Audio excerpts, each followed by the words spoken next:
আমরা বাংলাকে পশ্চিম বাংলাদেশ হতে দেব না, আমরা বাংলাকে ইসলামিক রিপাবলিক হতে দেব না। যে যেখানে থাকুন, কাউকে পতাকা ছাড়তে হবে না। যার যা মতাদর্শ হৃদয়ে রাখুন, মস্তিষ্কে রাখুন।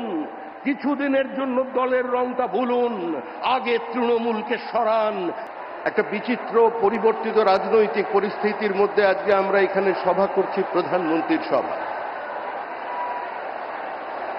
আজকে পশ্চিমবঙ্গ বাঁচতে চায়, বাংলা মুক্তি চায়, বাংলা পরিত্রাণ চায়, বাংলা ঘরের ছেলেকে ঘরে রাখতে চায়, বাংলার মানুষ ঘরের ছেলেকে ঘরের ভাত খাওয়াতে চায়, বাংলার মানুষ শিল্পায়ন চায়, বর্ধমানের মানুষ দুর্গাপুর, রানীগঞ্জ, আসানসোলের উত্থান দেখতে চায়।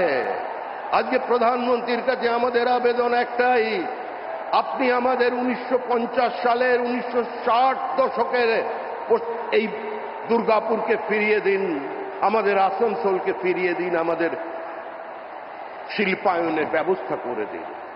শিল্প ছাড়া বাঁচার অন্য কোনো পথ নেই। নতুন কর্মসংস্থানের সুযোগ সৃষ্টির জন্য আর বাংলার মানুষের সামনে অন্য কোনো পথ খোলা নেই। 3 ফসলি জমিকে কেড়ে নিয়ে শিল্প তৈরি করবার কোনো প্রয়োজন নেই। আমরা পশ্চিমবঙ্গের মাটিতে 1 বছরের মধ্যে করে দেখাবো।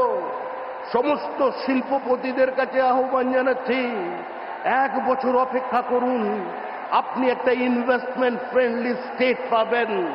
আমাদের জল আছে, আমাদের মেধা আছে, আমাদের টাকা আছে, আমাদের টোপোগ্রাফিক্যাল অ্যাডভান্টেজ আছে, আমাদের বিশ্বের দরজা খোলা আছে। আজকে বাঙালিরা বিভিন্ন জায়গায় গিয়ে নিজেদের প্রতিষ্ঠিত করেছেন, আর পশ্চিমবঙ্গের মাটিতে যে রাজনৈতিক দল সমস্যা থেকে মানুষের দৃষ্টিকে দূরে সরিয়ে রাখবার জন্য এই যে উগ্র বাঙালি প্রাদেশিকতার রাজনীতি তৈরি করছে, আজকে বাংলার মানুষ সংঘবদ্ধভাবে তার বিরোধিতা করবে। আমরা প্রথমে ভারতীয়, তারপর বাঙালি। এই শিক্ষা ঋষি বঙ্কিমচন্দ্র চট্টোপাধ্যায়ের শিক্ষা, এই শিক্ষা রবীন্দ্রনাথ ঠাকুরের শিক্ষা। আমরা বাংলাকে পশ্চিম বাংলাদেশ হতে দেব না, আমরা বাংলাকে ইসলামিক রিপাবলিক হতে দেব না। তাই সমস্ত মানুষের কাছে আবেদন করে শেষ করছি, যে যেখানে থাকুন, কাউকে পতাকা ছাড়তে হবে না। যার যা মতাদর্শ হৃদয়ে রাখুন, মস্তিষ্কে রাখুন। কিছুদিনের জন্য দলের রংটা ভুলুন, আগে তৃণমূলকে সরান, তারপরে যে যার নিজের দলকে বেছে নেবেন। সংঘর্ষ নয়, সমন্বয় চাই, দাঙ্গা নয়, শান্তি চাই।